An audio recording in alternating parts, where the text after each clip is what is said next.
I was 18 years old when I got married. I belonged to a very conservative family, a Baloch family, where good daughters never say no to their parents. My father wanted me to get married, and all I said was, if that makes you happy, I'll say yes. And of course, it was never a happy marriage.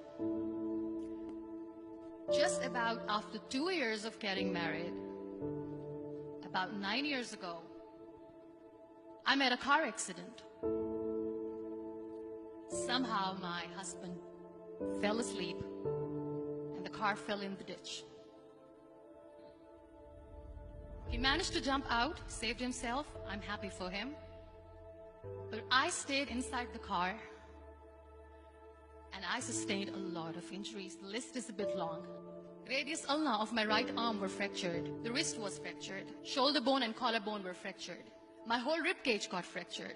But that injury that changed me and my life completely was the spine injury. Many people came to rescue. They gave me CPR. They dragged me out of the car. And while they were dragging me out, I got the complete transection of my spinal cord.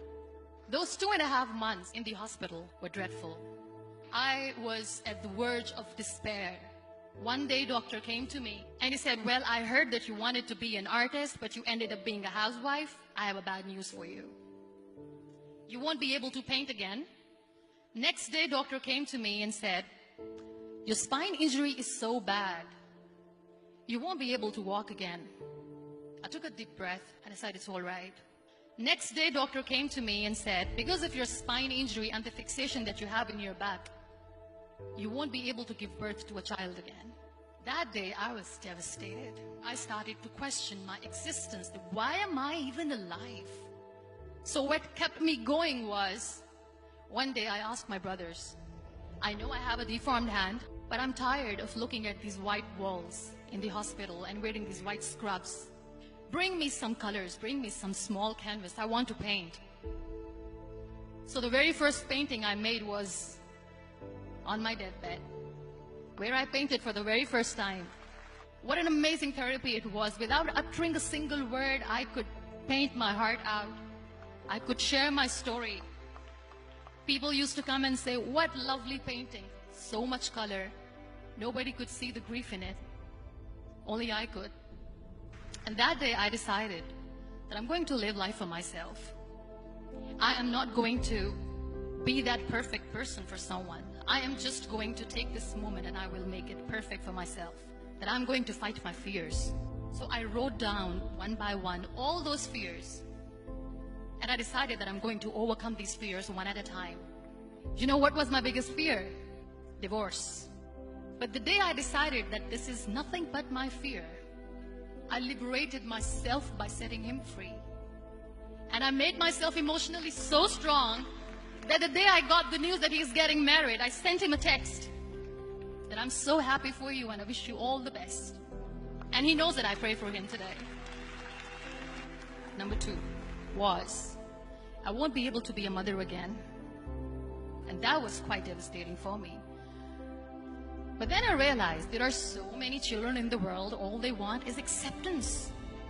So there is no point of crying, just go and adopt one. And that's what I did.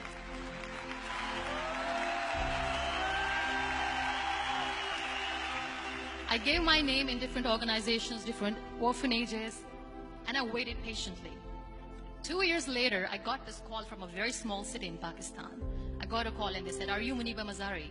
There is a baby boy and would you like to adopt? I could literally feel the labor pain. I said, yes, yes, I am going to adopt him. I am coming to take him home. And that day, I was 2 days old, and today he's 6. You know, when you end up being on the wheelchair, what's the most painful thing? People think that they will not be accepted by the people because we, in the world of perfect people, are imperfects. So I decided to appear more in public. I started to paint. I have done a lot of modeling campaigns. I decided that I'm going to join the national TV of Pakistan as an anchor person. I became the National Goodwill Ambassador for UN Women Pakistan, and now I speak for the rights of women, children.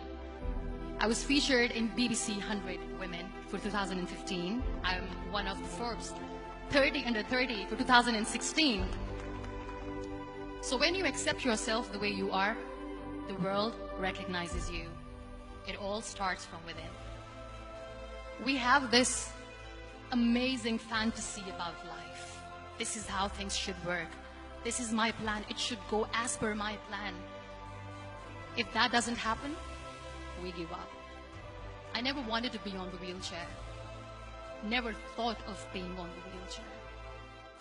This life is a test and a trial, and tests are never supposed to be easy. So when you are expecting ease from life, and life gives you lemons, then you make the lemonade, and then do not blame life for that. It is okay to be scared. It is okay to cry. Everything is okay, but giving up should not be an option.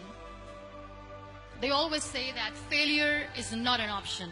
Failure should be an option, because when you fail, you get up, and then you fail, and then you get up, and that keeps you going.